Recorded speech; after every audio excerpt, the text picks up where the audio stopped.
Today, I'm excited to talk to you about the prophetic in the local church.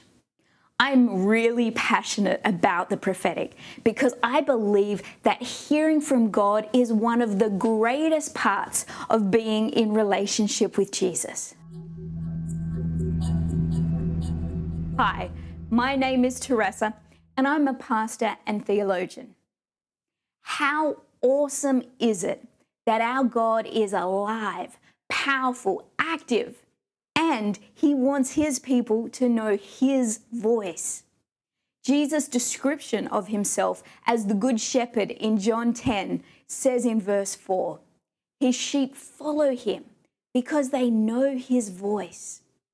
If we are to follow Jesus, not just in that one-time salvation moment, but to follow Him daily, knowing His will for our lives and obeying His leading, then we need to know His voice.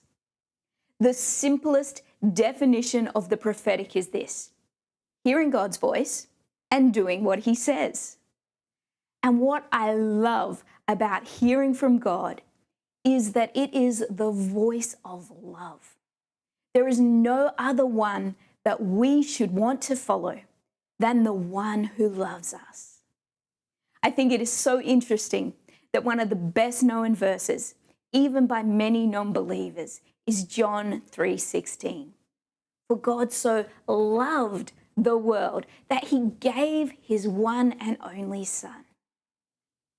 If you've had an experience of the prophetic that didn't feel like the love of God, then I want to say sorry, because the aim of the prophetic is to love. The prophetic comes from the heart of God. It is the love language of God. Unfortunately, at times the prophetic, like many other gifts and elements in the church, has been at the least misunderstood and at its worst abused. Some people have misconceptions that if we are being prophetic, we're meant to sound like an Old Testament prophet with lots of judgment and "Thus saith the Lord." Perhaps you think that the prophetic is just for that happy clappy church down the road. Or if you belong to that happy clappy church, then it's just for those kind of weird people in the congregation that seem to get emotional and hyper spiritual about everything.